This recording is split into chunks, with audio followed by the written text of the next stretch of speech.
Good morning বন্ধুরা, SR ব্লগে সবাইকে স্বাগত জানিয়ে আজকের ব্লগটা শুরু করছি। আর আজকে সকাল সকাল ছোলার ডাল আর রুটি করেছিলাম সকালে টিফিন খাওয়ার জন্য। আর এখন প্রায় 11টা বাজে, 11টা সাড়ে 11টা বেজে গেছে। আমি সব কাজ সেরে টিফিনটা করছি। আর এই যে আজকে নিরামিষ রান্না হবে, যেহেতু আজকে সংক্রান্তি, পৌষ সংক্রান্তি, ওই জন্য এই যে কামরাঙাটা দেখিয়েছিলাম, আমার একটা কাকিমা এসে দিয়ে গেছিলেন, পাশের বাড়ির কাকিমা, ওনাদের বাড়িতেই ওই কামরাঙাটা হয়েছিল, ওই জন্য খাওয়ার জন্য দিয়ে গেছিলো। তাই একটু কেটে খেয়ে দেখলাম, খুব টক। আর পৌষ সংক্রান্তি বলে ওই আজকে নিরামিষ রান্না হবে, লাউ ঘন্ট বড়ি দিয়ে লাউ ঘন্টটা রান্না করব। লাউ বড়িগুলো ভেজে নিলাম, বাড়ি যে বড়ি দিয়েছিলাম সেই বড়ি দিয়েই আজকে রান্না হবে। আর সয়াবিনের তরকারি দেখালাম আগেই, সয়াবিন ভিজিয়ে রেখেছিলাম, ওটা সয়াবিনটা রান্না করছি। আলু আর গাজর দিয়ে সয়াবিনটা রান্না করবো, আর লাউ ঘন্ট। আর কিছু করব না, সেরকম কিছু করব না, কেননা আজকে আবার পিঠে করতে হবে। পিঠে রান্নার জন্য তাড়াতাড়ি সব গুছিয়ে নিচ্ছি। পুজো দিতে হবে আজকে, যেহেতু সংক্রান্তি, একটু ভালো করে পুজো দেব ঠাকুরকে। আর তারপরে এই যে আমার সয়াবিনের তরকারিটা হয়ে গেছে, একটু ধনেপাতা দিয়ে নামিয়ে নিচ্ছি। ধনেপাতাটা খেতে খুব ভালো লাগে, আমার সব তরকারিতেই ধনেপাতা ভালো লাগে। আর এই যে আমার এখন রান্নাবান্না কমপ্লিট, লাউ তরকারি। আর এই যে সকালে ছোলার ডাল একটু রয়ে গেছে, সয়াবিনের তরকারিও হয়ে গেছে। আর আমার এখন রান্নাবান্না শেষ হয়ে গেছে। আর কিছু থালা বাসন রয়েছে, সেইগুলো মেজে নেব। মেজে নেওয়ার পরে সবাইকে খেতে দিয়ে দেবো। বিকেলবেলা যেহেতু একটু পিঠে করব, সেই জন্য আর সেরকম হাবিজাবি কিছু রান্না করিনি। নিরামিষের দিন অনেক কিছু রান্না ঝামেলা থাকে, কিন্তু আজকে সেভাবে কিছু রান্না করিনি। সয়াবিনের তরকারি আর লাউ ঘন্ট দিয়ে আজকে চালিয়ে দেব। আর একটু ডাল রয়েছে, ওইটা দিয়েই চালিয়ে দেব। আর আমার ছেলে মেয়েদের স্কুল আজকে ছুটি দেয়নি। অন্যান্য বছর সংক্রান্তির দিন ছুটি দেয়, কিন্তু ছুটি দেয়নি, ওদেরও স্কুলে চলে গেছে। ওরা স্কুলে গেছে। ওই টিফিনে একটু ছোলার ডাল ছিল, ওইটা দিয়ে একটু লুচি করে দিয়েছিলাম, ওই দিয়েই টিফিনটা দিয়ে দিয়েছি। সেগুলো শেয়ার করা হয়নি। আর সব দিন তো ঘরের কাজকর্ম দেখাই, ঘর মোছা, বিছানা তোলা, ওগুলো তো দেখানোই হয় সব দিন। সব দিন এই একই জিনিস দেখতে ভালো লাগে না, ওই জন্য আজকে একটু অন্যরকম কিছু দেখালাম। ঘর মোছা ওগুলো দেখালাম না, ওই সব ঘর দর পরিষ্কার করে নিয়েছি। নিয়ে তারপরে আমি রান্নার কাজটা করে নিলাম, ঝপঝপ রান্নার কাজটা করে নিলাম।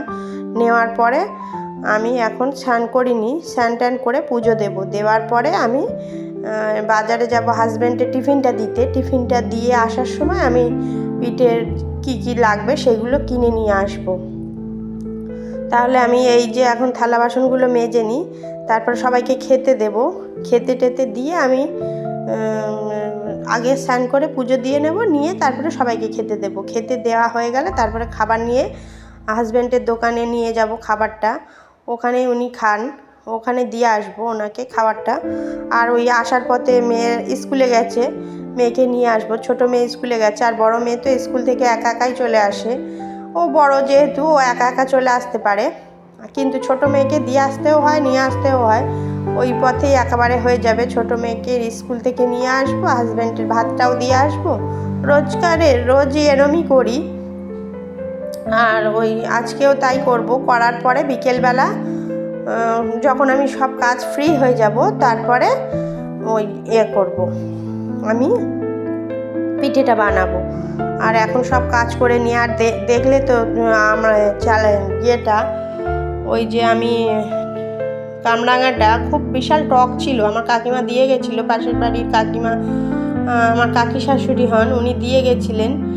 তা আমি কেটে খেয়ে দেখেছিলাম, খুব টক, তাই মনে করলাম মাখা করি।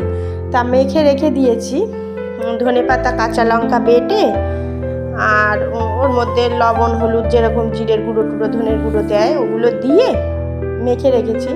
খেতে খুব সুন্দর হয়েছিল। আমি ভাত খাওয়ার পরে ওইটা খাবো। ওটা কামরাঙা, ওটা মেখে রেখেছি, ওটা পরে খেয়ে নেব। তোমরা কারা কারা কমেন্টে জানাবে বন্ধুরা, কারা কারা কামরাঙা মাখা খাও, কমেন্টে জানিও বন্ধুরা। আর এই যে আমার তোমাদের সাথে কথা বলতে বলতে, গল্প করতে করতে সব থালা বাসনগুলোও ধোয়া হয়ে গেল। সব থালা বাসনগুলো মেজে ধুয়ে গুছিয়ে নিয়েছি। এই যে কামরাঙাটা মেখেছি বন্ধুরা। আর ওই একটা রেখেছি, ওটা লঙ্কা ছাড়া, আর আমারটা লঙ্কা দিয়েই মেখে রেখেছিলাম, লঙ্কা ধনেপাতা দিয়ে। এই যে বন্ধুরা আমি চলে এসেছি এখন বিকেলবেলা, আর এই গুড়টা নিয়ে এসেছে আমাদের এইখানে যে হরিসভার মন্দির আছে ওইখানে দেয়া হবে চাল, গুড়, দুধ। এটা আমরা প্রত্যেক বছরই দিই পিঠের দিনে। আমরা পিঠে খাওয়ার আগে ঠাকুরকে দিয়েই খাই। বাড়িতে সেভাবে ঠাকুরকে পিঠে করে দেওয়া হয় না, কেননা নিরামিষ জিনিস টিনিস দিয়েই করতে হয়, ওই জন্য। আর এই ছানার কেকটা নিয়ে এসেছিলো, পাটিসাপটা বানানো হবে। আর আমার ছোটো মেয়ে বলল খুলে দেখাও মা ওর মধ্যে কি আছে। আর খুলে দেখানোর পরে বললো আমাকে দাও খেতে, খেয়ে দেখি কীরকম টেস্ট। তা ও আবার খেয়ে দেখলো একটুখানি। আর এইগুলো সবই এই পাশেরগুলো রয়েছে, এইগুলো ঠাকুর মন্দিরে যাবে। আর ওইগুলো সুজি, ময়দা, চালের গুঁড়ো, দুধ রয়েছে, ওগুলো দিয়ে পিঠে বানাবো। এই যে আমি এখন পিঠে গুলে নিয়ে রেডি হয়ে বসে পড়েছি। আমি এই গোলাটা গুলিনি, আমার শাশুড়ি মাই গুলে দিয়েছিলেন। আর এই এখন পাটিসাপটাগুলো করে নেব বন্ধুরা। আর ভিডিওটি যদি ভালো লেগে থাকে লাইক, কমেন্ট, শেয়ার করবেন, সাবস্ক্রাইব করবেন, আমার পাশে থাকবেন। আর এই যে পাটিসাপটাগুলো এইভাবে বানিয়ে নিচ্ছি। ওর মধ্যে একটা করে ওই ছানার কেকের পিস কেটে রেখেছিলাম, একটা করে পিস দিয়ে দিচ্ছি, দিয়ে মুড়িয়ে রেখে দিচ্ছি। নারকেল দিয়ে করি, এবছর আর নারকেল দিয়ে করলাম না। দেখি একটা নারকেল রয়েছে, ওটা কুড়িয়ে করতে পারি ছোট করে অল্প। এগুলো দিয়ে হয়ে গেলে যদি বেশি থাকে গোলা, তারপরে আমি নারকেল দিয়ে করব। আর এটা ঘি দিয়ে গুলেছিলাম আমি। ওই আলুটা দেখতেই পেলে বন্ধুরা, ওই আলুটা কেটে ওর মধ্যে লাগিয়ে রেখেছিলাম, ওইটাকে ঘি দিয়ে মাখিয়ে করেছিলাম। টাটা বন্ধুরা, গুড নাইট।